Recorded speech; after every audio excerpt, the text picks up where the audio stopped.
La paz del Señor sea con todos ustedes. Vamos a iniciar en el nombre del Padre, del Hijo y del Espíritu Santo. Amén. Señor, abre mis labios y mi boca proclamará tu alabanza. Continuamos entonces con nuestra catequesis sobre la confesión. Vamos a recordar que el pecado es una falta, una agresión a Dios que nos separa de su amor. Por ende, cada vez que cometemos pecado grave, quedamos separados de la gracia divina, quedamos separados de Dios. La iglesia nos indica que por un pecado no confesado no hay salvación.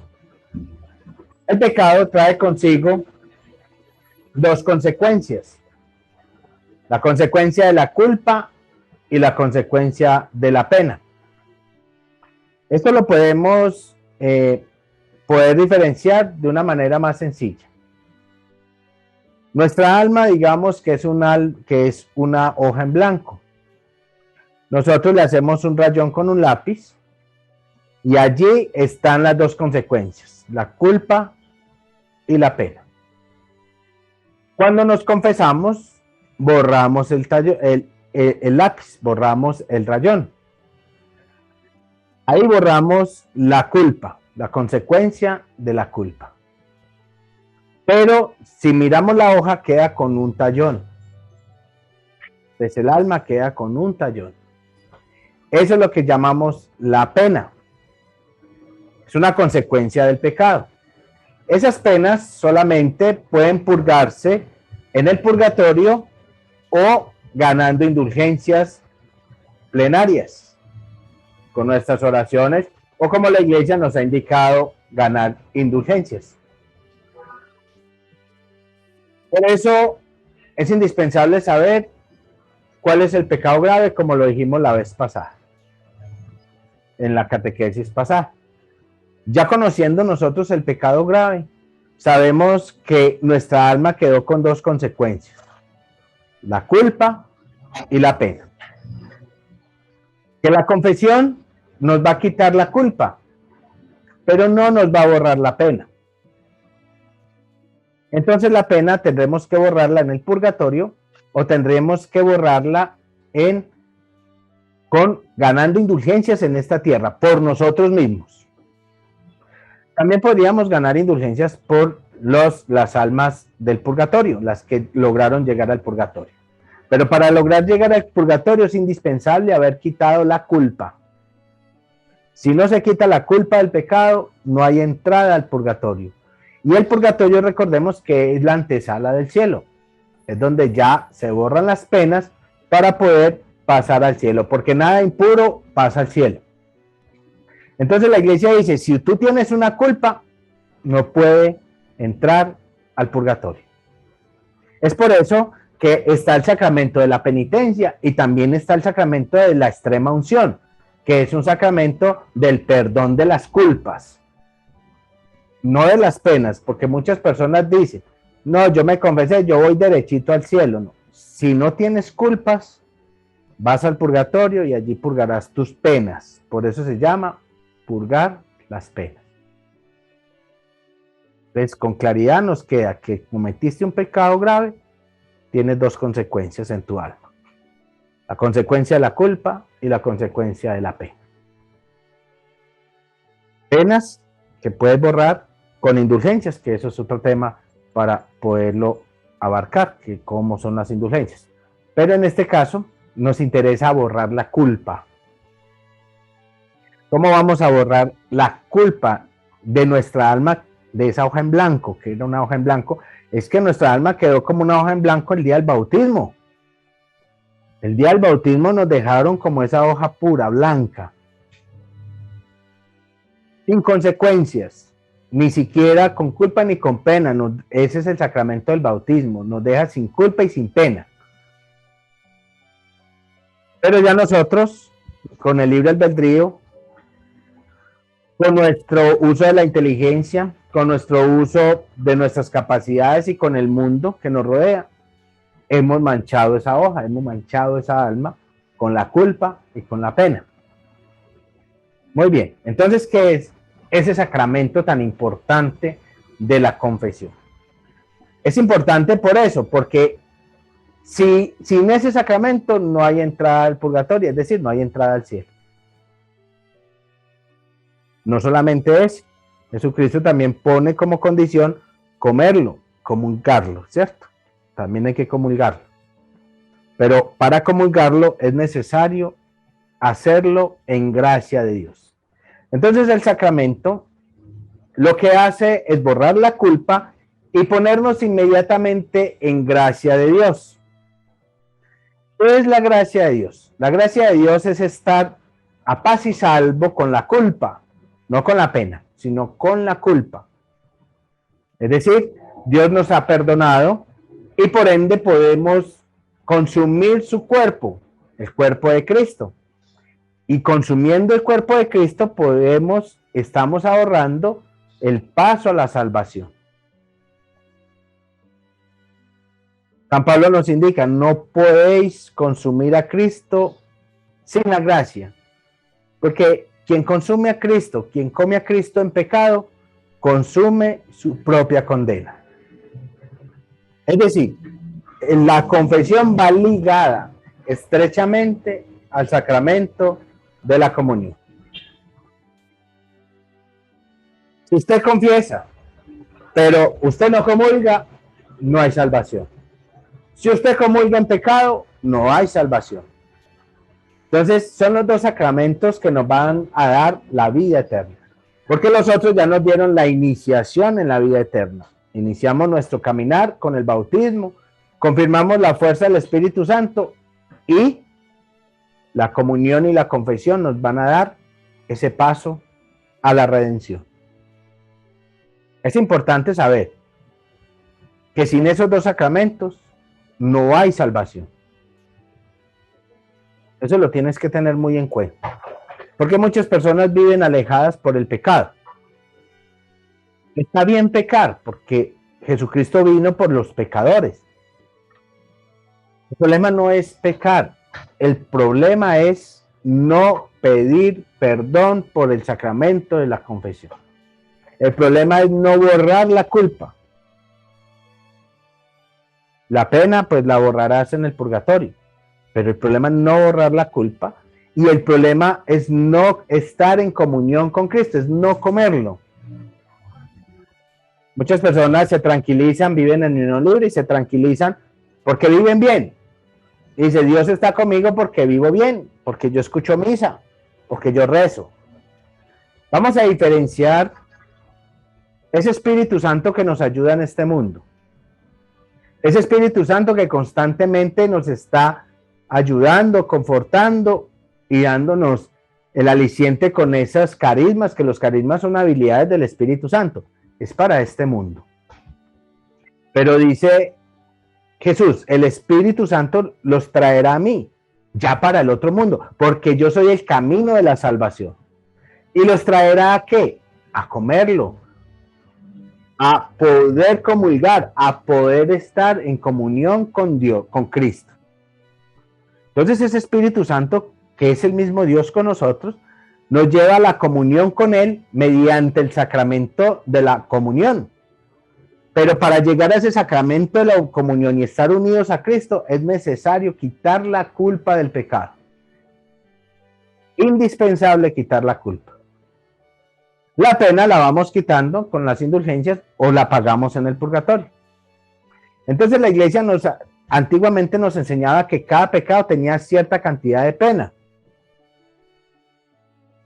Hoy en día la iglesia no predica de esa manera. Hoy en día dice que por los pecados hay que alcanzar una indulgencia plenaria por cada pecado. ¿Y cómo se diferencian cada pecado? Cada pecado se diferencia por el objeto y por el tiempo. Entonces, si usted dice una mentira, la mentira de por sí es una mentira, es un pecado grave porque está en la característica de los pecados capitales. Entonces no hay mentira pequeña.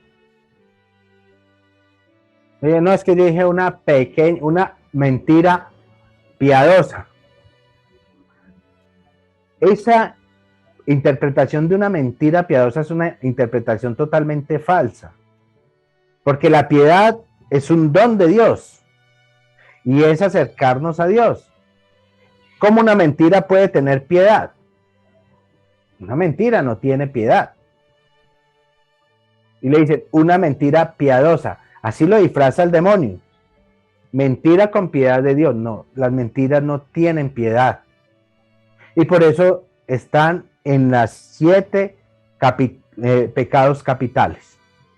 ¿Qué es un pecado capital? Pecados de que por sí son pecados, así usted piense que haga algo pequeño. De por sí son pecados graves, enmarcados en pecados graves. Entonces tú dices, no, yo dije ¿dónde estaba? No, en la esquina. Y no estaba en la esquina, estaba en otra parte. Ese es un pecado grave. Y muchas almas se están condenando porque no tienen en cuenta esa clase de pecados, porque no se dan cuenta de que son pecados que no son piadosos realmente y que van en contra de Dios. Jesucristo nos indicó el camino. Cuando a él está frente a Pilatos, Pilatos lo interroga y Pilatos le dice, usted es rey. Y Jesucristo, sin decir todo el cuento de por qué es rey ni nada, simplemente le dice, usted lo ha dicho. Y le hace otras preguntas y Jesucristo se queda callado. ¿Qué indicó Jesús? Que no dijo toda la verdad, pero no dijo mentiras.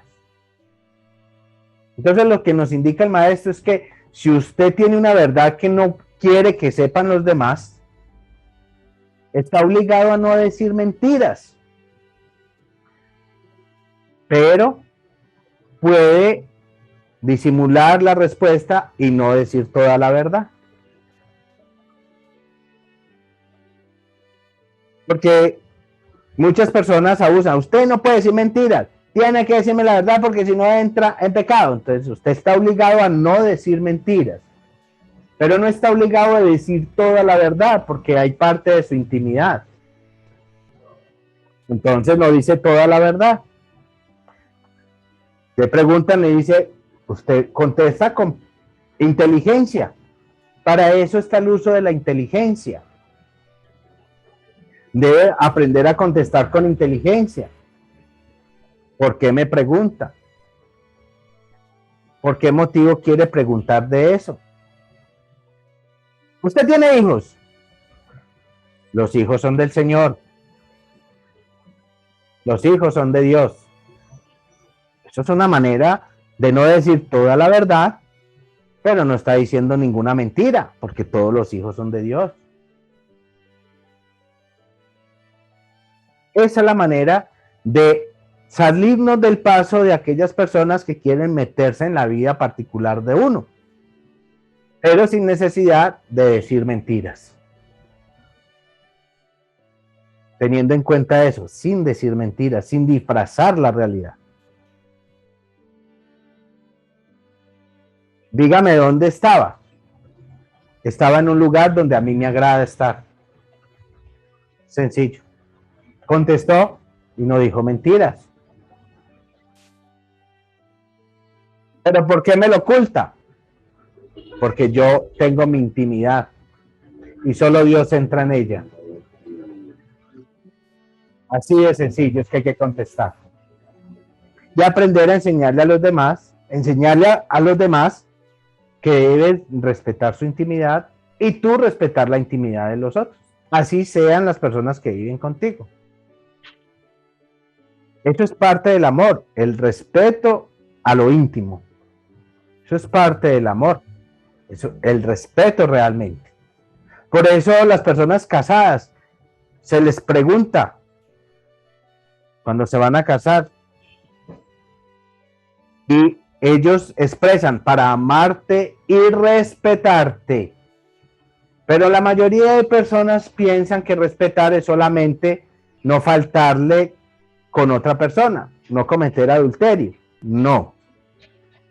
Respetarle es respetarle su intimidad, respetarle su teléfono, respetarle su agenda, respetarle su espacio, respetarle sus cosas. Eso fue lo que usted prometió, amarle y respetarle. Pero es que me oculta, pero es que yo creo que me oculta. Por eso la parte del amor, y una de las partes del amor dice, el amor todo lo cree. Hay que creer en la otra persona y confiar en la otra persona. Eso es parte del amor. Y si ya las cosas se pasan a oscuras porque se descubren cosas raras, bueno, que se descubran solas. No porque usted irrespetó la intimidad de su pareja. Y haciendo un pequeño paréntesis, les doy un consejo. Si ustedes quieren vivir bueno en pareja, si ustedes quieren vivir sin peleas, no le toque el celular al otro. ¿Por qué? Porque muchas veces hay cosas allí que tú puedes malinterpretar. O muchas cosas hay allí que a ti no te gustaría descubrir.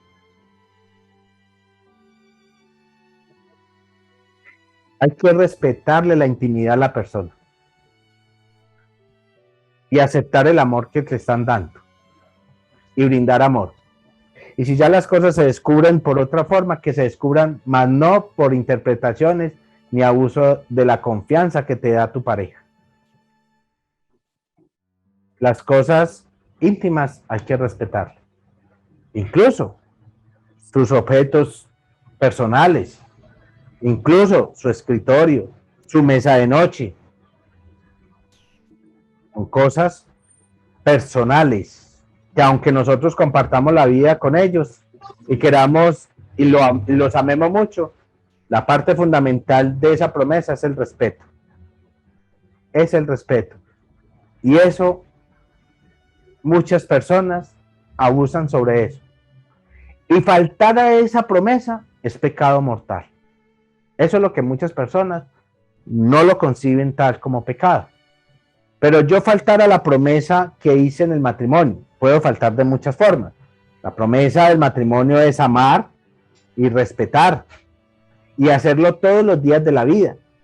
Y no tiene ninguna condición. Debo respetarlo bajo ninguna condición. Debo amarlo bajo ninguna condición. Y si falto a esa promesa de alguna manera, cometo pecado mortal. Y valga el paréntesis porque muchas personas, muchos casados, se niegan la intimidad porque no quieren, por pereza, por desaliento, por lo que sea, se niega la intimidad. Y eso es faltar a la promesa de amarse todos los días de su vida.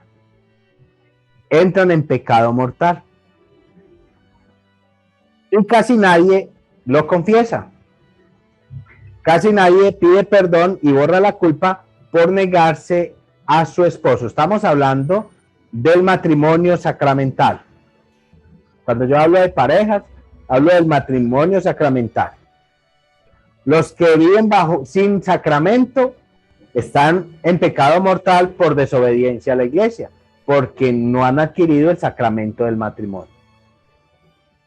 Y por ende están en desobediencia a Dios. Yo aquí hablo de los que tienen sacramento o los que tenemos sacramento matrimonial. Con el sacramento matrimonial es obligatorio la unión, la entrega. Es que no tengo ganas. No es cuando tenga ganas. Es obligatorio.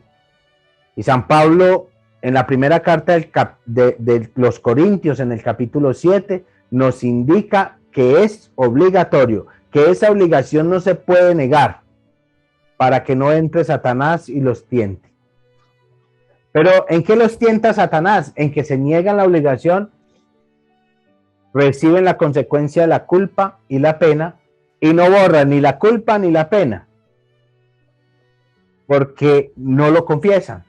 Porque la señora que se negó a su esposo porque llegó borracho, no fue al sacerdote, le dice: padre, me negué a mi esposo.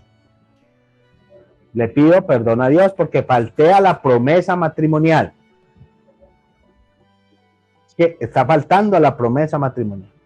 Ah, es que yo tenía mucha rabia. Bueno, cuando usted se casó no dijo, prometo amarte y respetarte, pero menos los días de rabia. Usted no dijo eso. Como no dijo eso, pues le toca cumplir como lo prometió. Tal cual. Entonces recuerde cómo lo prometiste. Si yo lo prometí, yo ni me di cuenta cómo prometió y lo que me dijo el padre. Entonces, mire a ver las grabaciones de su video, a ver cómo fue que usted lo prometió. Y así debe cumplirse. Así debe cumplirse. Las promesas sacramentales se deben cumplir tal cual. Es que mi esposo me faltó. Muy bien.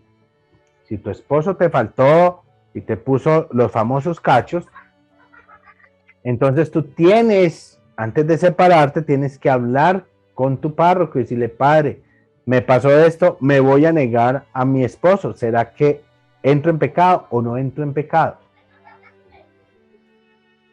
¿Ves? Porque es que la promesa no dijo que si él me faltaba, entonces yo le faltaba. No, eso no dijo la promesa. La promesa dijo, si él me falta, no, yo prometo amarlo.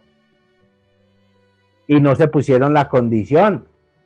Yo lo amo hasta cuando él me ame. No, no se pusieron la condición. Es que eso es lo que tenemos que tener en cuenta en los sacramentos. Porque y sobre todo el matrimonial, porque muchas personas prometieron cosas que después no cumplen. Y no cumplir los sacramentos es perder la gracia de Dios. Ahí es donde entran pecados que la gente o que las personas ni siquiera los concibe como tal. Ni siquiera se dan cuenta que le están fallando a Dios y que le están fallando al prójimo. Recordemos que se le falla al prójimo, que se le falla a Dios.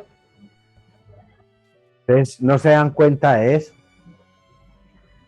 Y pasa el tiempo así y muchas personas dicen, mire, me está yendo mal económicamente, nuestro negocio se cayó, no hemos podido progresar, no hemos podido pagar la universidad de nuestro hijo. ¿Qué será lo que nos pasa? Y cuando uno va y mira el interior espiritual, es que están en un pecado que los separa de Dios y se cumple la palabra que está escrita allí en la 1 Corintios. Entra Satanás y los consume. Y están siendo consumidos por el mal, ¿gracias a qué? A faltar a un sacramento tan sencillo y tan fácil que es cumplirlo. Pero resulta y pasa que Satanás empieza a consumir a las personas y a las familias. Entonces dice San Pablo, se pueden desunir, pero por poco tiempo. ¿Listo? Tenga muy en cuenta eso. Yo ya lo había dicho en la catequesis pasada y se lo recalco ahorita porque deben de tenerlo muy en cuenta porque es uno de los pecados de consumo del demonio y donde no se dan cuenta que los están consumiendo. Y es fácil de corregir. Y hay que borrar la culpa. Entonces, el sacramento de la penitencia, para borrar la culpa, la Iglesia nos indica que hay 5 pasos para una buena confesión. La confesión se tiene que hacer bien. No simplemente ir allá donde el padre, vea, yo dije una mentira. Y recordemos entonces que el pecado depende del tiempo y depende del objeto.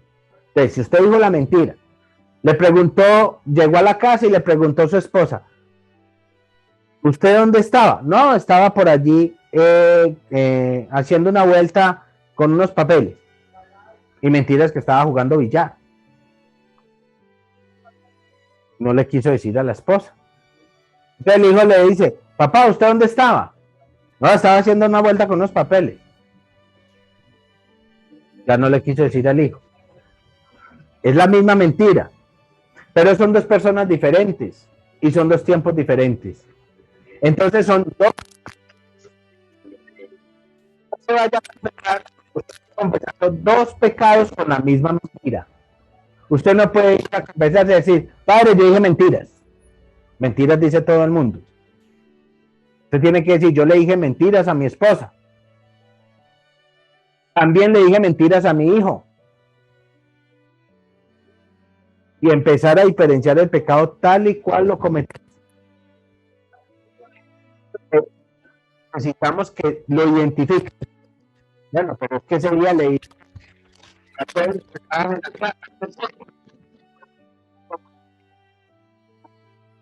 7 objetos, 7 personas. Yo, cada persona pensó diferente de ti.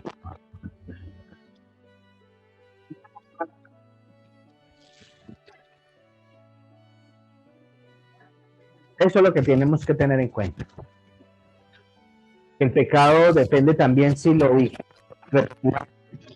La mentira la repetía el otro día. Porque la esposa le dijo,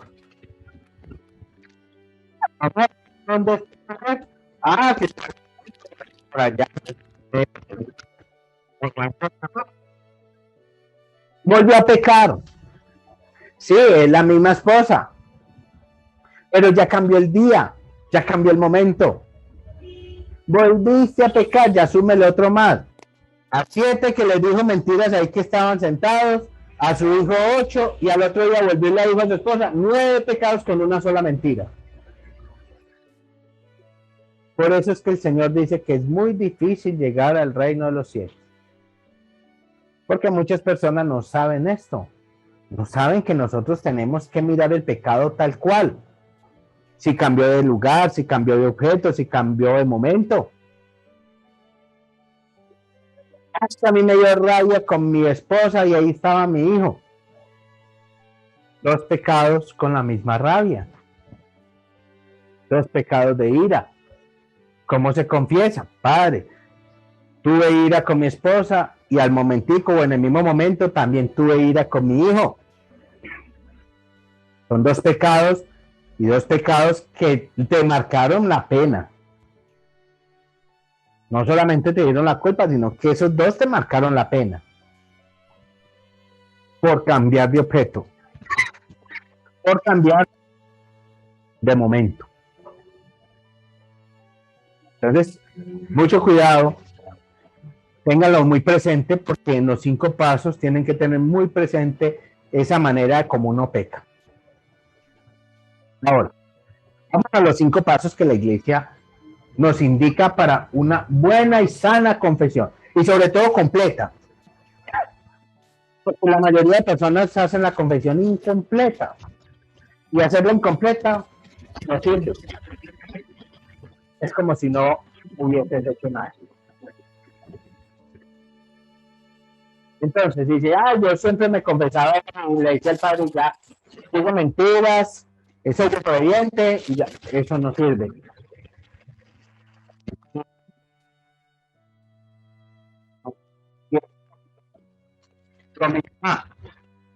Según el objeto,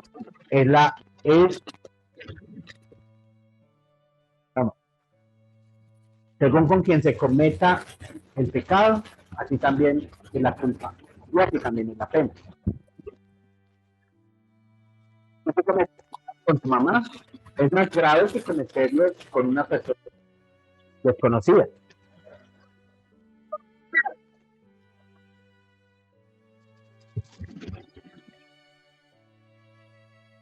Si tú cometes pecado con el más prójimo, es más grave que con los más lejanos. Lógicamente que también mirando qué pecado se cometió. Lógicamente que también mirando el solo hecho no sea grave. Pecado solo hecho. Ahora, la gravedad del pecado también depende del objeto con que se cometa el pecado, o sea, de la persona o con.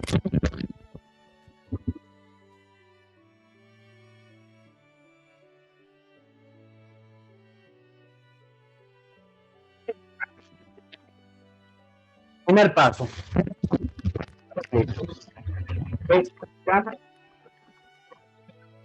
Esto es un examen de conciencia.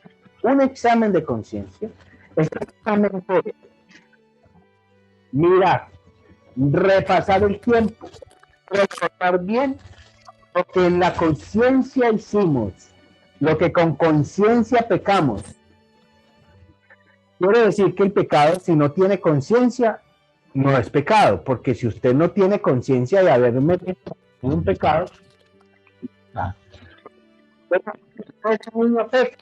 Un niño que no tenga conciencia, no.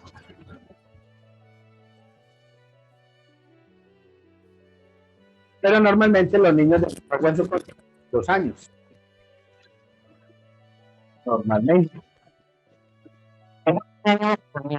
A cometer pecados a partir de los 2. Así lo decía el Padre Pío. Padre Pío encontró al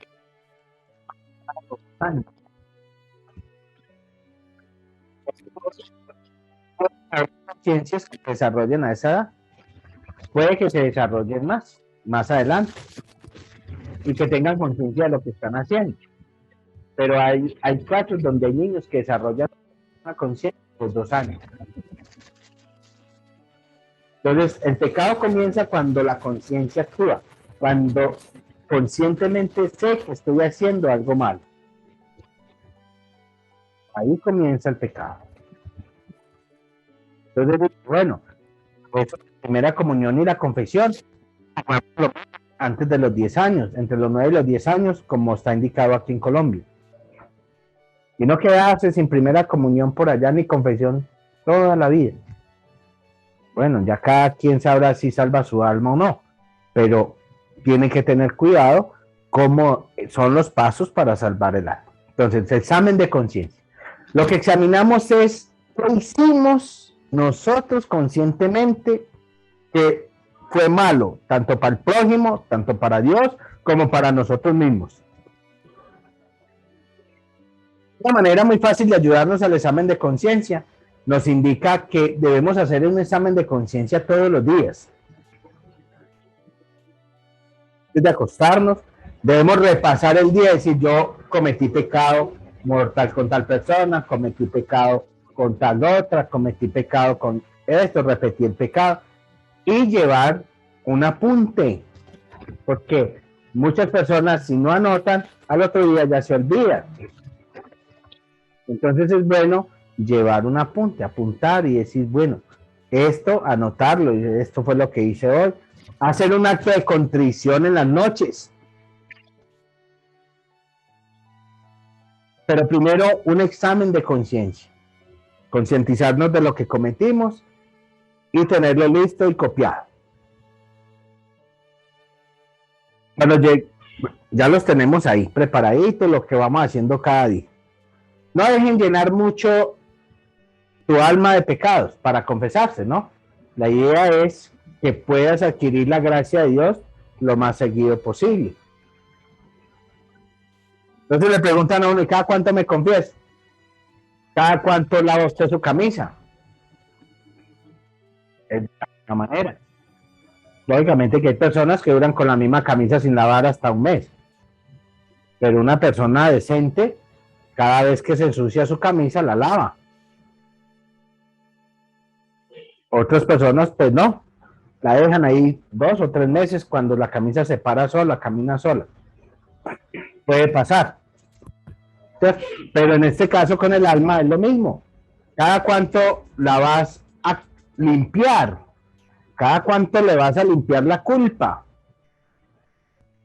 cada vez que sea necesario. ¿Y cómo sabemos necesario?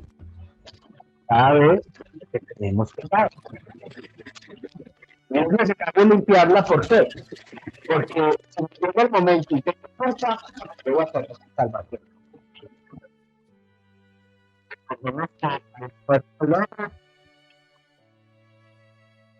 Se quema el pan.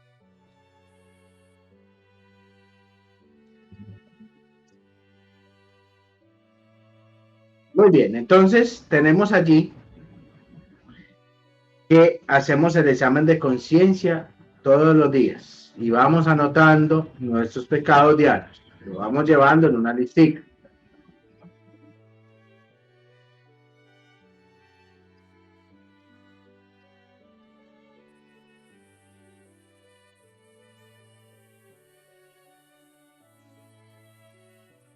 Segundo paso,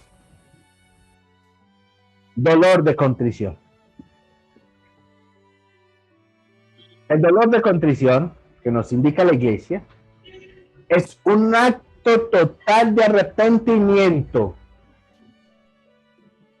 Un dolor de contrición puro es un dolor que siente una persona por haberle faltado a Dios.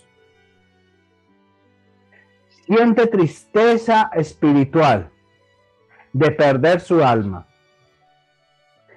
Ese acto de contrición puro lo han recibido los que caminan en la santidad, los que llegan a la oración profunda.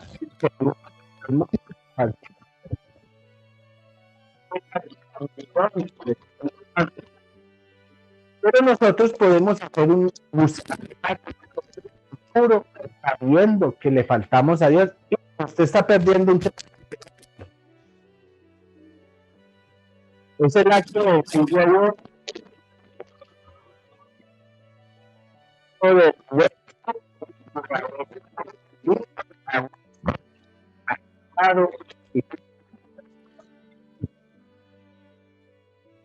es un acto de dolor, como cuando los santos que lo han recibido lo describen como cuando uno pierde un ser amado, como una especie de duelo.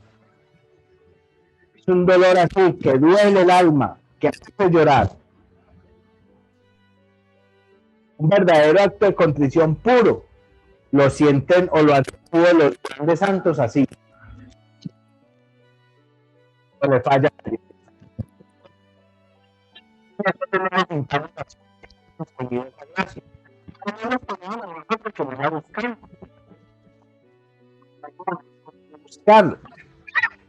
Buscar ese clima, decirle al Señor, de verdad me duele haberte fallado. Y solamente no, usted está perdiendo lo más puro que es su salvación. Usted está dejando ir un tesoro de sus manos.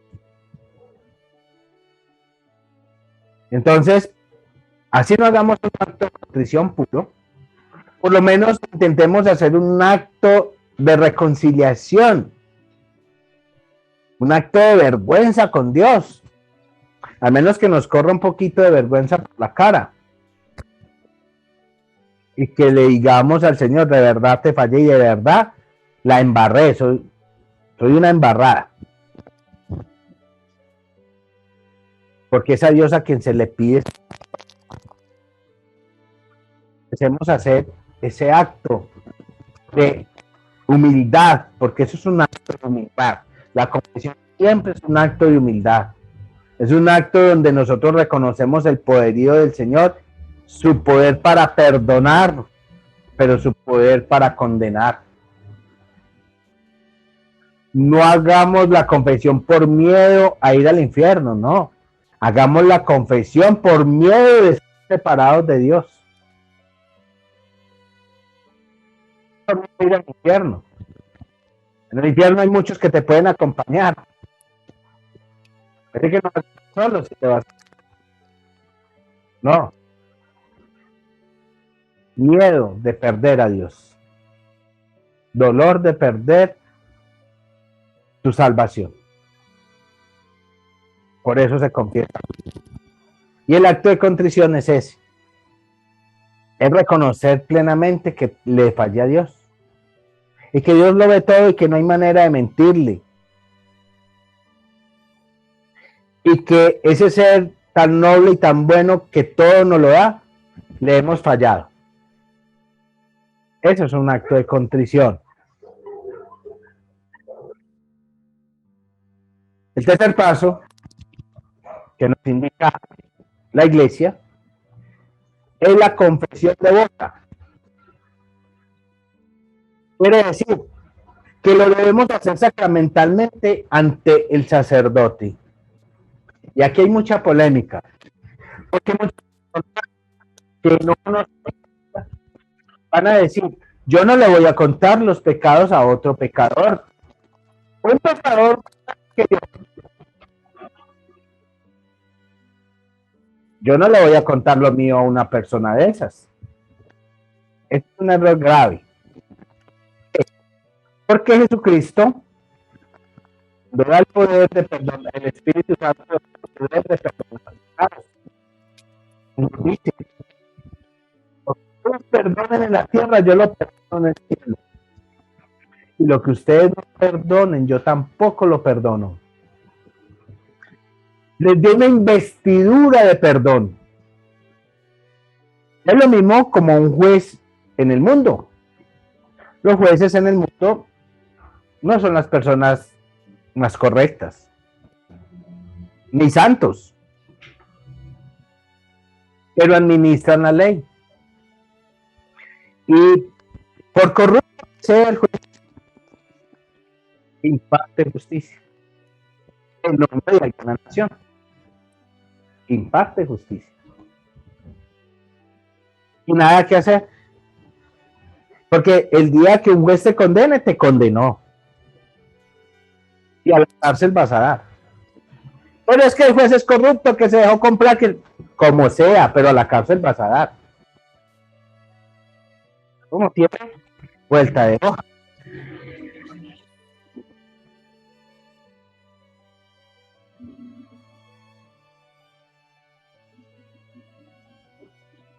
De esa misma manera tienen la investidura los sacerdotes, los presbíteros. Realmente el ministro de la iglesia indicado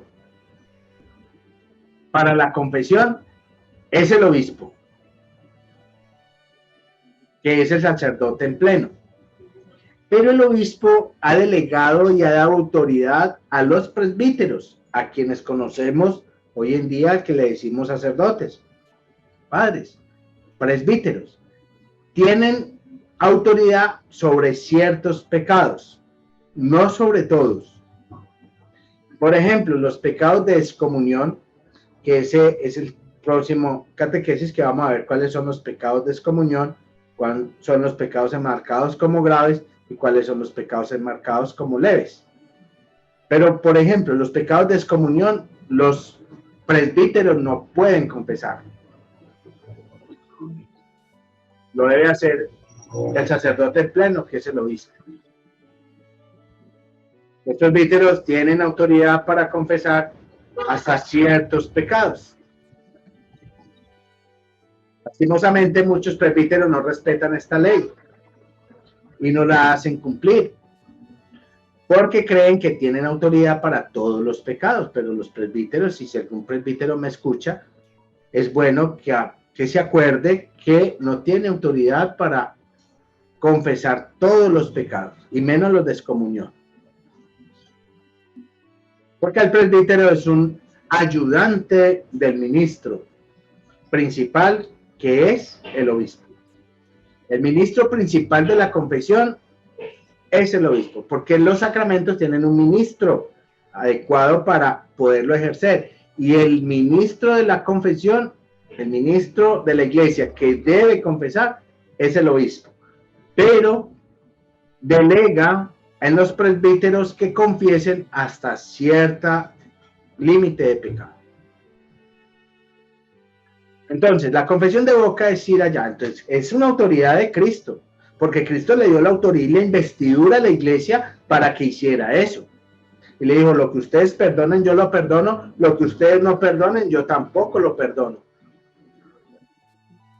Esa es la investidura que tiene el presbítero, el obispo y la delegación en sus presbíteros. Y eso se cumple de parte de Dios. Entonces usted no se está confesando con un pecador. Usted se está confesando con un hombre con autoridad de Dios para perdonarte el pecado. Usted está yendo ante un juez. ¿Que es muy pecador? Sí. Allá el presbítero o el obispo que vele por su alma. Usted no tiene por qué juzgar. Allá es si se condena o no. Cuando se condene y usted pase el purgatorio y lo vea condenado, le dice, padre, me ayudaste a subir el cielo y te quemaste tú. Así puede pasar. Y así pasa mucho. Por eso La iglesia pide que oremos por los presbíteros y que oremos por los obispos. Porque muchas veces las personas que tienen el poder, como los jueces, abusan del poder. Ellos son jueces, ellos imparten la justicia de Dios. Pero sus almas se pueden perder. Sus almas se pueden condenar si ellos no se confiesan. Es que los presbíteros, los obispos están obligados a confesarse. Igual que nosotros. Eso es para todos. Si quieren salvar el alma. Ahora, usted que ya lo aprende, no juzgue a quien va a impartir la bendición de parte de Dios, ¿no? Él tiene la investidura, puede hacerlo y te perdonará la culpa. Si él es un pecador y no confiesa, allá es. Eso no es culpa de nosotros. Entonces, nosotros siempre vamos a adquirir el poder de Dios otorgado o que viene por medio de los hombres. Ese es el que nosotros buscamos, el poder de Dios por medio de los hombres. Entonces, cuando vamos a la confesión de boca, debemos ir ante el ministro adecuado, que son los presbíteros o los obispos, y pedir que le perdone el pecado. Y la confesión de boca, entonces, es decirle ante el ministro de la iglesia lo que usted cometió. Y no empezar, padre, usted ya sabe cómo soy yo. No, eso no. Debemos tener en cuenta dos pequeños parámetros.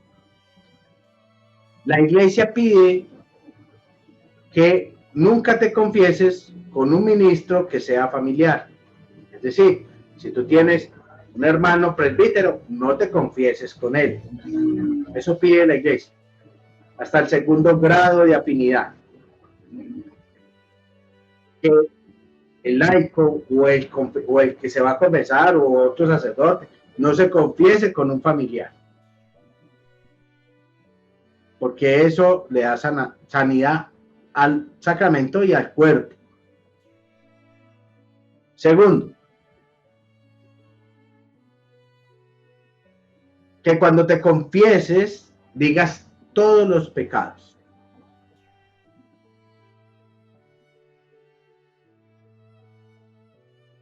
Y hay que decirlos. Muchos sacerdotes se ponen a preguntar historias. Bueno, y cuéntame la historia y todo eso.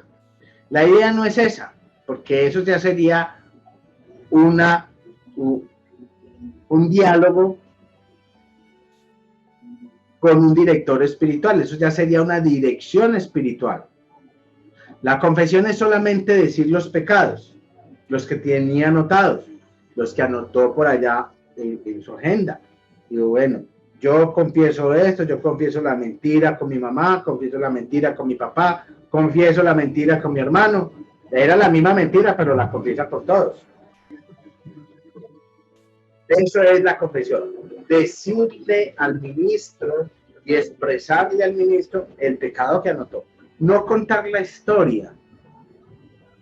Y respetuosamente puedes hablarle al ministro. Cuando te pregunte, ¿y cómo es la historia? Y padre, no vine a una dirección espiritual.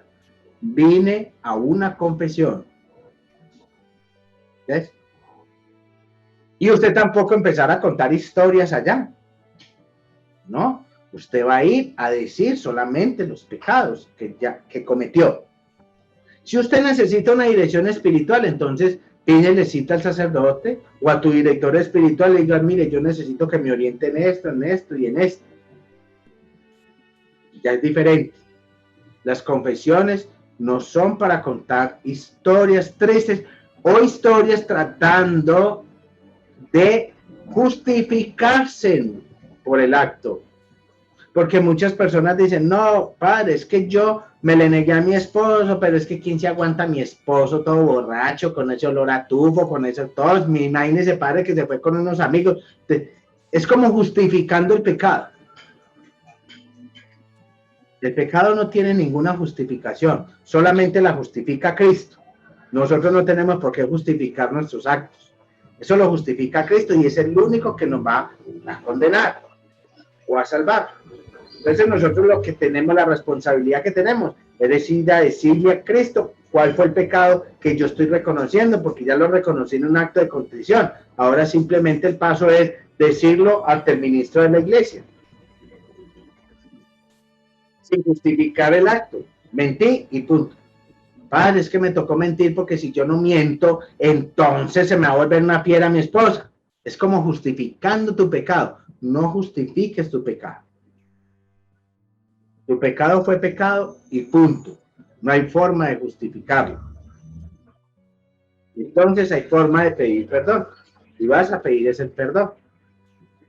Y si el padre dice, bueno, ¿y por qué lo hiciste? ¿Qué es esto? De pronto el padre lo está haciendo para poder analizar la moral. Pero si ya le dice, cuénteme toda la historia. No, padre, yo no tengo tiempo, yo vengo a confesarme. Eso es una confesión.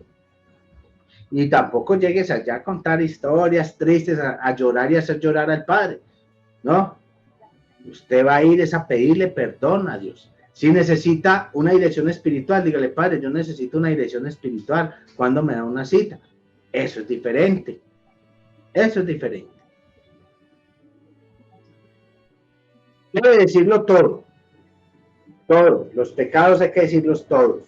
Tal cual los cometió. Padre, es que yo le falté a mi esposa el respeto porque le tomé fotos y las monté al Instagram. Tal y cual usted lo cometió. Eso es una buena confesión de boca. Hay que hacerlo. No, a mí me da pena. Pues si le da pena confesarlo al Padre, entonces no le dé pena cuando estés en el infierno. Allá se le quita.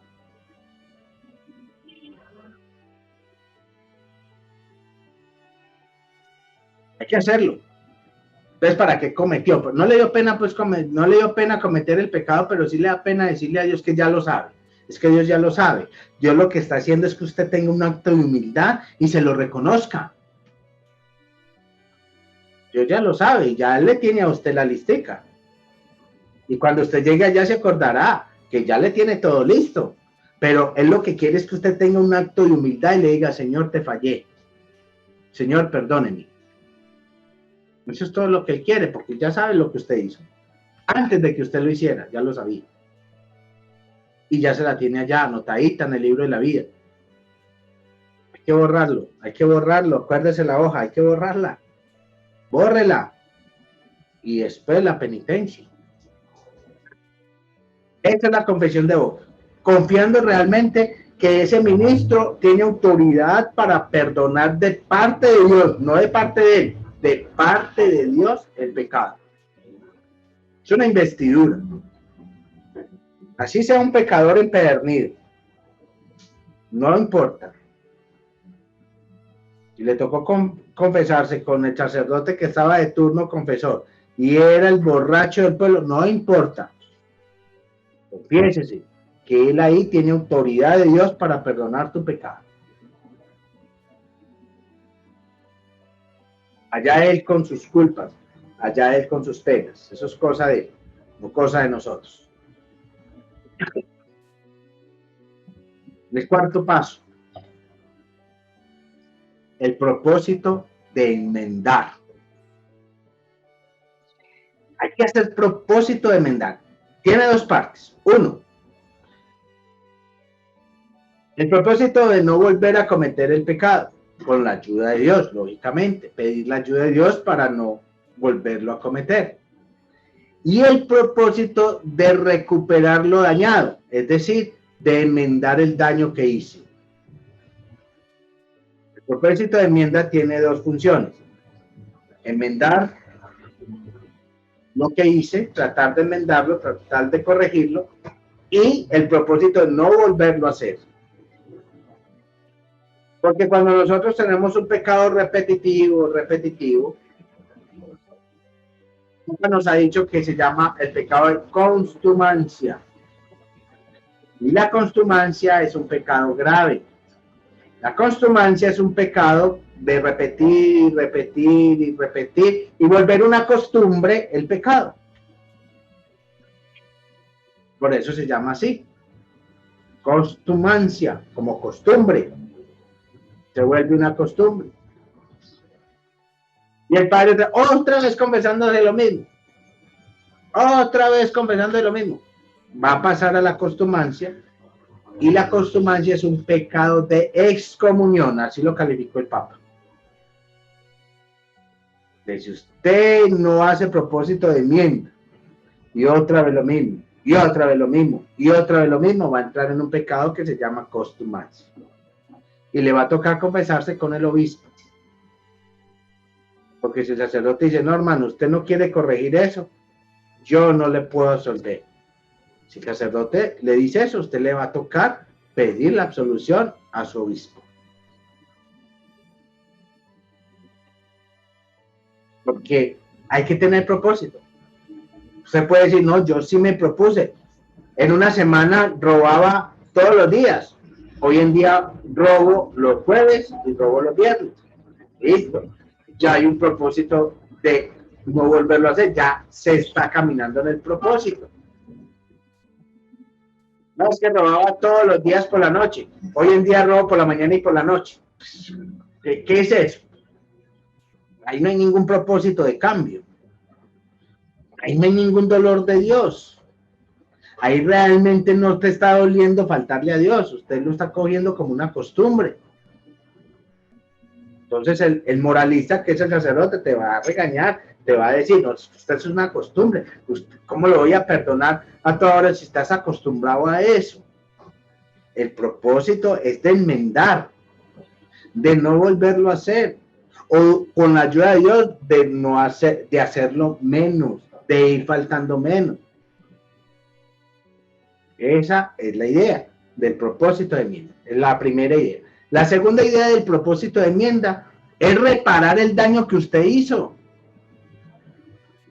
No es que yo aborté, güey, ¿y con qué lo reparó? Ya reparó su pecado. Ya usted lo que le debió dar a su hijo se lo dio a otro niño necesitado. No, pues déjelo.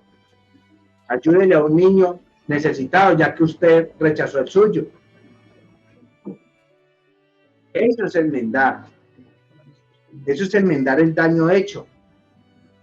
Ah, es que yo robé, me robé 100,000 pesos, pero yo no se lo voy a devolver a ese señor. Entonces de 200,000 pesos a una persona necesitada, o a la iglesia, o a una fundación que haga una buena obra, o a una corporación que esté haciendo una buena obra, pero enmiende lo que usted hizo. Ah, no, yo ya me gasté eso y ya. No, robó, quitó, enmiende. Hay que enmendar. Es que no solamente es decir, ah, no, ya tuve, ay, señor, me dolió mucho haberle robado los 200,000 pesos del mercado al vecino, me dolió mucho. Y va y le dice al padre, padre, yo le robé 200,000 pesos a mi vecino un día. Y ya se acabó el pecado. No, hay que enmendarlo. Hay que enmendarlo. Eso nos dice la iglesia, hay que enmendar, propósito de enmienda. Le robé 200,000 pesos al vecino, tengo que dar 200,000 pesos a ese vecino, o dárselo de otra manera, decirle, mire vecino, le voy a regalo de cumpleaños 200,000 pesos, o dárselo, como ya no se lo puedo dar, perdón, dárselo a la iglesia, dárselo a una persona necesitada, pero ese pecado hay que enmendarlo. Todos los pecados hay que enmendarlos, y la mejor forma de enmendarlo la iglesia nos las indica, con las obras de misericordia corporales, con las 7 obras de misericordia corporales. Cuando son pecados corporales, cuando fueron pecados de quitar, de dañar, de golpear, cuando son pecados contra el cuerpo, se hacen las obras de misericordia corporales. Cuando son pecados de pensamiento y omisión, se enmienda con obras de misericordia espirituales.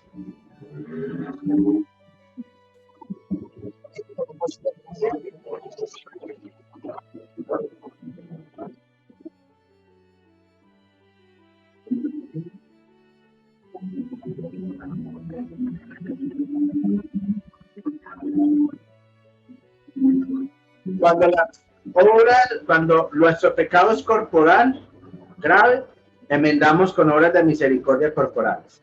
Cuando nuestros pecados graves son espirituales, o sea, de pensamiento, de omisión, enmendamos con las obras de misericordia espirituales. Claro está que si las quiere enmendar también con corporales, lo puede hacer. Y el quinto paso, entonces hay que enmendar. Todos los pecados hay que enmendarlos. Y usted dice, no, y los que me cometí hace tiempo, comience a enmendar y que Dios le dé el tiempo para poder enmendar. Ruéguele al Señor que le dé el tiempo suficiente para usted enmendar en esta tierra los pecados que confesó, pero que no ha enmendado. Todavía es tiempo, todavía te están dando oportunidad de salvar tu alma. Cada día es una oportunidad para salvar el alma. Entonces vaya enmendando. ¿En qué cantidad? En la misma cantidad en que tú cometiste el error. En la misma cantidad o más, no menos. Si te robaste 1.000.000, debes devolver 1.000.000. No 500. No llegar a un negocio y decir, no, me voy a devolver 100. No. Si te robaste 10 millones, debes devolver 10 millones. Entonces, en la misma medida con que tú lo cometiste el pecado, de esa misma medida debes enmendar.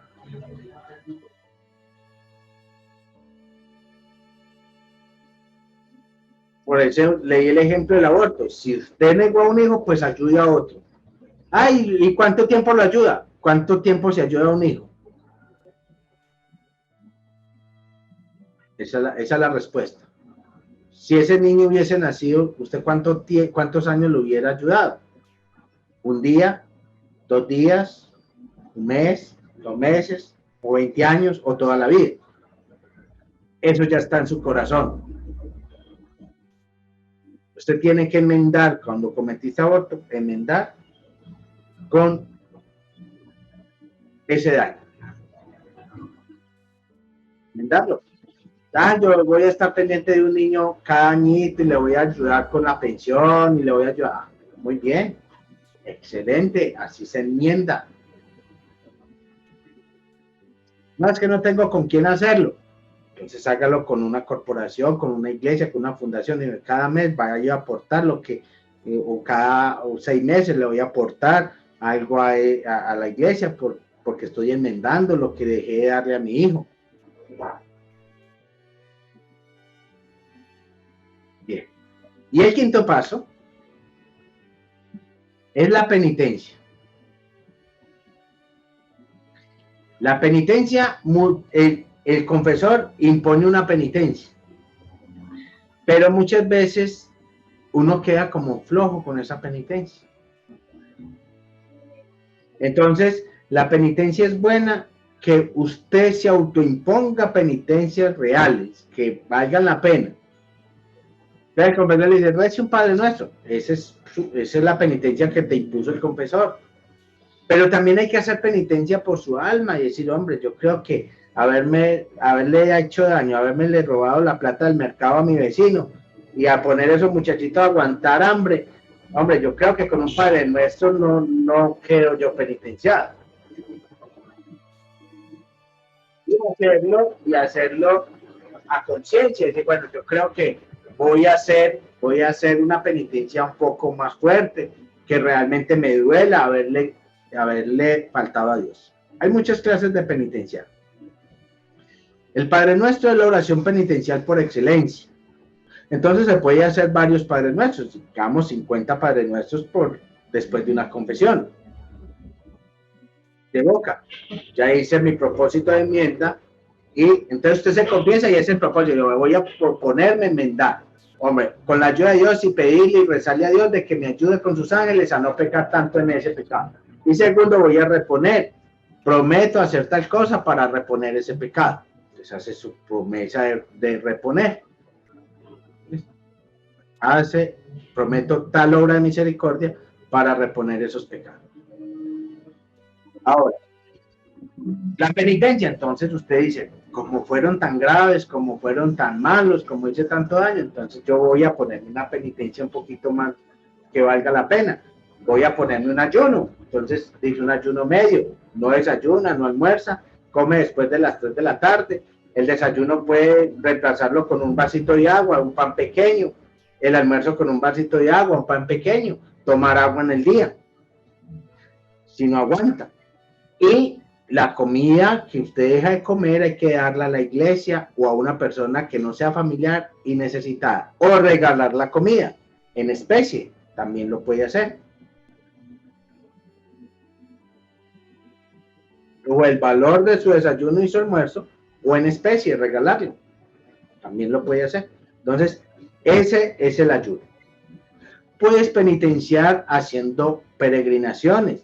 Salir de tu casa e irse en peregrinación hacia una parroquia, caminando, rezando el rosario.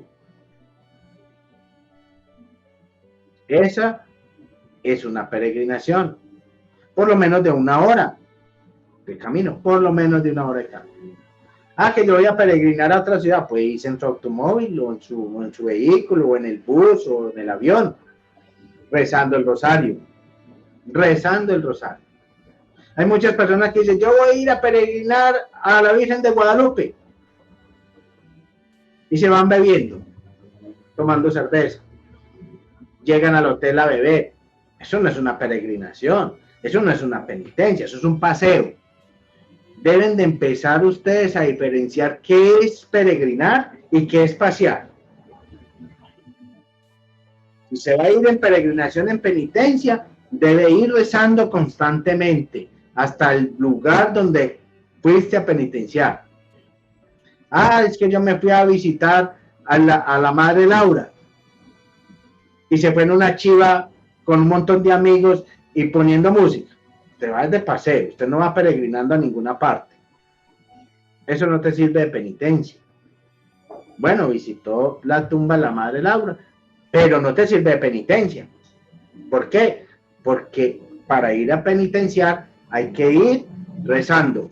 De venida ya se puede venir tranquilo porque ya hizo la penitencia, ya fue ir hasta allá y ya hizo su rezo. Entonces ya de venida se puede venir escuchando, cantando, ya se puede tomar la cervecita si quiere, pero de ida no. Eso es una peregrinación. Muchas personas dicen, me voy de peregrinación para Buga y se van en tremendo paseo. Y antes de llegar a Buga entran a los termales. ¿Eso para qué? Están espaciando. No, si van a peregrinar, se van rezando hasta Buga. Así es peregrinar. Las personas que han peregrinado conmigo lo saben y saben que así llevo yo una peregrinación. Ya después de que llegan al punto de peregrinación, ya sí puede hacer y descansar y jugar y hacer lo que quiera, porque ya se terminó la peregrinación. Pero usted también puede peregrinar en su propia ciudad, caminando o en su propia parroquia. ¿Y cómo lo hace en su propia parroquia? Es que mi parroquia queda allí al frente. Bueno, vaya y déle varias vueltas a la manzana, rezando el rosario, para que cumpla 1 hora de peregrinación. Y entra a la parroquia y entra a misa. Eso es peregrinar. La otra penitencia es escuchar de rodillas toda la misa. Esa es una penitencia también que les puede servir dependiendo de la gravedad de su pecado. Esa es una penitencia media que le puede ayudar o que le ayuda realmente a su alma. Entonces dice, hoy toda la misa va de rodillas o 2 misas a la semana van de rodillas desde el inicio hasta el final. Eso también te puede ayudar. Las horas de silencio. Entonces dice, yo voy a ofrecer 3 horas de total silencio. No celular, no televisión, no comunicación, no teléfono, no nada. Me voy a dedicar a leer las Sagradas Escrituras en esas 3 horas. Eso es penitencia. Eso sirve como penitencia.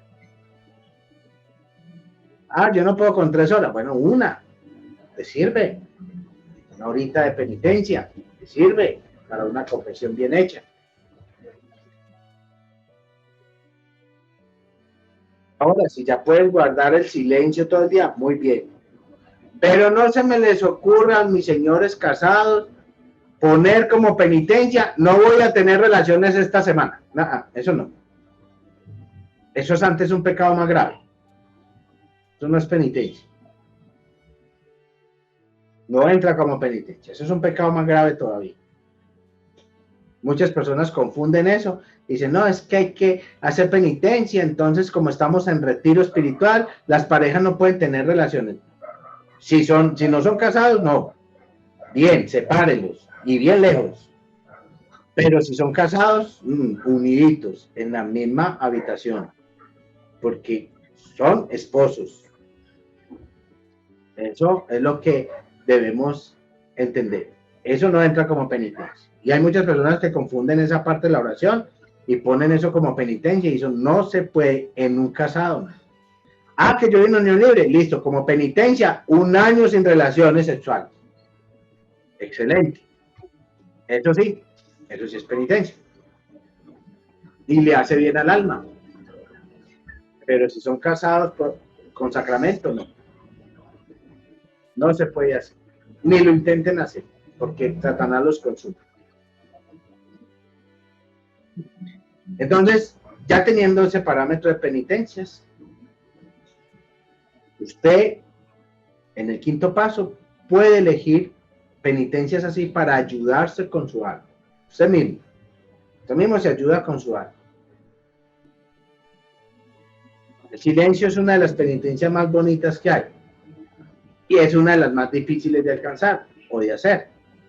Guardar el silencio es una de las más difíciles de alcanzar.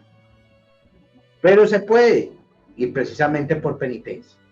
Yo les aconsejo que antes de hacer una penitencia, ustedes invoquen su ángel de la guarda para que les ayude y utilicen al principio tomar por lo menos 3 tragos de agua bendita. También auxiliarse con la oración a San Miguel. Cuando ustedes vayan a emprender cualquier clase de penitencia.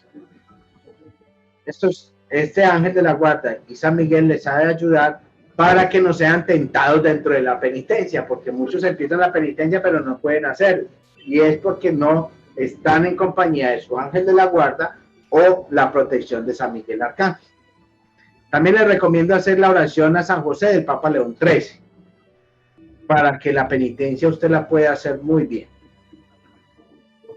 Esta oración no es difícil de conseguir, incluso por el internet se puede conseguir. Oración a San José hecha por el Papa León XIII. Es muy fácil. Así ya complementamos los 5 pasos de la confesión. Esos son los 5 pasos de una buena confesión. Y así se debe hacer la confesión. Si usted, por alguna razón, no hizo un paso de esos, su confesión está mal. Entonces muchos me dirán, no, yo ¿cuántas confesiones he hecho mal? Muchas. Entonces confiésese por haber hecho confesiones mal. Señor, yo te pido perdón por haber hecho confesiones mal y no cumplir con la iglesia y con los parámetros de la iglesia. Listo. Y penitencia sobre esa. Y listo. Y de aquí en adelante, hagan las confesiones bien. Tal como se les enseñó. Con los 5 pasos. Es que la iglesia no coloca los 5 pasos ahí como por llenar cuaderno, no. Los 5 pasos es porque eso es el bienestar realmente del alma. Y así hay que hacerlo. Y así hay que cumplirlo. Para poder comulgar. Y quien comulga entra al reino de los cielos. Que no, no. Capítulo 6 del Evangelio de San Juan. El pan de vida. Solo aquel que lo coma tendrá vida eterna. La Santísima Virgen María los cubra con su mano, los bendiga y los acompañe siempre. Les recuerdo darle me gusta, suscribirse al canal y activar la campana para que te lleguen los próximos videos de catequesis, bendiciones y jornada de oración en vivo.